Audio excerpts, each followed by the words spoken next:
Hello everyone, welcome back to YK Reviews. For today's video, we're going to be discussing Netflix's movie The Gray Man, which is directed by the Russo brothers. So let's get into it. So this is my take and my thoughts on The Gray Man movie. This is going to be a spoiler review, so if you haven't seen the movie, I would definitely go and check it out on Netflix. Come back and let me know what you thought. If you have seen the movie, let me know down in the comment section below. So before we get into it though, if you haven't already, please hit that subscribe button, hit the like button, notification bell so you don't miss out on any videos when I post here in the future. Really do appreciate the support. But let's talk about The Gray Man.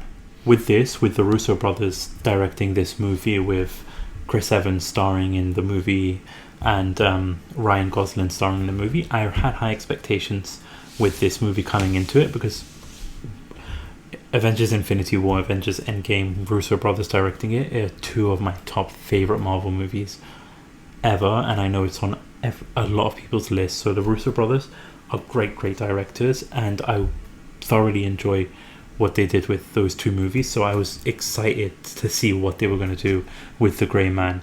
For me, that kind of like reminds me a lot of like Mission Impossible type vibes, like Mission Impossible 1, but it had like a unique and entertaining take on the movie itself. For me, with Ryan Gosling's character, I found him like, so he was sort of like a keeping everything close to his chest, because when you have his interactions with like the little girl that he's supposed to protect, because the person that recruited him got kidnapped and his granddaughter got kidnapped, but then you see the backstory about how he knew the little girl, so like his interactions with her and how he's like so robotic, close to it. Just like he's that kind of like assassin.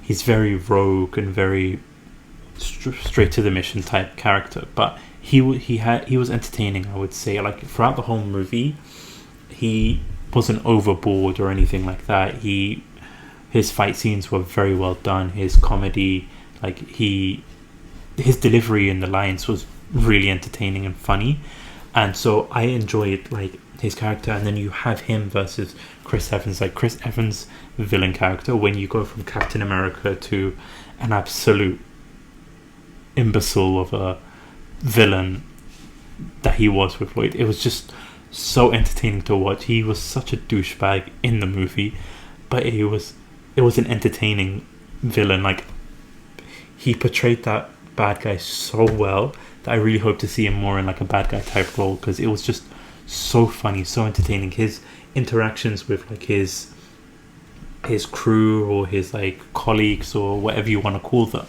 was so funny and so entertaining, and his interactions with Ryan Gosling was really fun to watch, I would say. My only criticism with that is that I wish there was more scenes with them, like more battle scenes or more like scenes of them together, even if they're just outwitting each other or just like playing off each other.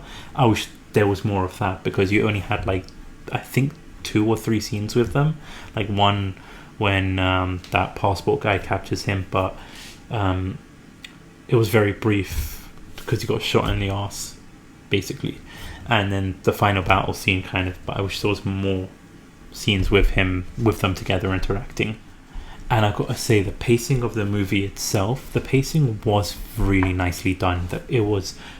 The movie didn't feel too long, didn't drag out too much, wasn't too short either. Like the pacing came very nice, and a lot of like the scenes too, like the Prague scene, the shootouts in the Prague scene, that was probably my favorite scene in the whole movie. But just because even like when you have Ryan Gosling handcuffed and you have the police versus like these assassins that Chris Evans has hired, and just the shootouts between them, and then once he eventually escapes and gets to the train, and you have this female character like helping Ryan Gosling, like the train scene, and it was so fun to watch. It was really entertaining. It was, like I said, my favorite scene of the whole movie, like that whole sequence. And like I said, like that Mission Impossible vibe, that's the kind of vibe you get as well, because you feel like that would be something that you would see in Mission Impossible. So it was done in the movie, and it was done so well that I really enjoyed that scene and thought it was a standout scene of the whole movie itself. Like the shootouts, to like how the female character in the car racing against like the train, and like Ryan Gosling and the train shooting out people, and him in one particular part of that scene using the windows in the buildings to like find the villain or like the bad guy that's shooting at him, and using the windows from the buildings to like see where he is and then kill him. Really, really, really well done. And then my only criticism of the movie itself is the camera work that they decided to pick, because like they were you could clearly see that they were using drones, but like the drones were just going like for me it felt like I was using a drone for the first time. It was just going very weird and wonky, and like flying, like it would fly past like the scene that is happening, just fly past it, going around, and then cut to like the where the characters are. But like it happened a lot, multiple times I would say in the movie. It's just like the drones were just flying and going everywhere, and it was kind of like it's kind of frustrating to watch. It was a weird choice of camera work to use, because you're just flying around and like you're not focusing on like what's actually happening in the scene. So that's the only nitpick and criticism I have of it. But once you get to like the final act, like the third act of the movie, once like Chris Evans' character is like in this house, big house, where he's got like the CIA recruiter and his granddaughter locked away, and Ryan Gosling has to like break in with a female character working together. That whole sequence, like the shootouts, the bombs, the weapons, the fight scenes, everything just came along so well. And then once you get to like Ryan Gosling rescuing them, going through that maze sequence, and then the fight scene, that's what I wanted more of. Like Chris Evans versus Ryan Gosling in a fight scene combat, it was really, really good to watch, and it was choreographed so well that, like I said, I wish there was more of that. But that whole third sequence and like how they went about it and how they did it, it was really great to watch. And it's similar to like the Prague scene, like the action scenes in the movie was done so well and was so entertaining to watch. So that third act, it all came down to like them rescuing them, running through everybody. It was great. It was enjoyable to watch. So then at the end, as you know, basically the person that's being exposed, like the one in charge, basically the one that they have the dirt on, basically his associate or his assistant basically was with Chris Evans' character the whole time to make sure that he doesn't mess this up and retrieve that chip. So as you know, like she shoots Chris Evans' character because she grows a conscience, and basically makes a deal with Ryan Gosling, which I thought that ending was pretty weird. Like, okay, so he's the head of the CIA, or the head of the person, like the person that they have the dirt on, just kind of gets away with it. And it was nice to see like it was nice to see one of the Russo brothers in that particular scene in the movie, like telling them like he doesn't want to hear about anything else, like they want them to stay off the radar. So I really liked that little bit, because it reminded me of the scene in Avengers Endgame with Chris Evans as well, in like the little huddle talking after the 5-year jump, etc. But it was nice to see him in that particular scene. But I just found it weird how like he just got away. So the whole movie is they're trying to recover the chip to expose him, but they didn't do it. They like made a deal, and he just kind of gets away with it. And like at the end of the day, Ryan Gosling escaped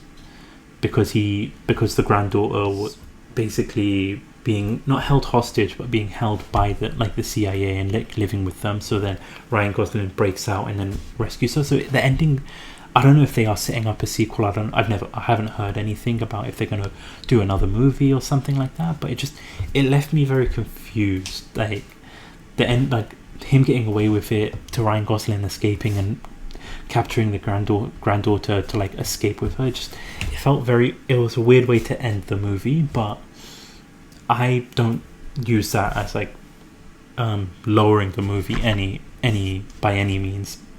Essentially, I think this movie is one of the greater action movies that has come out this year.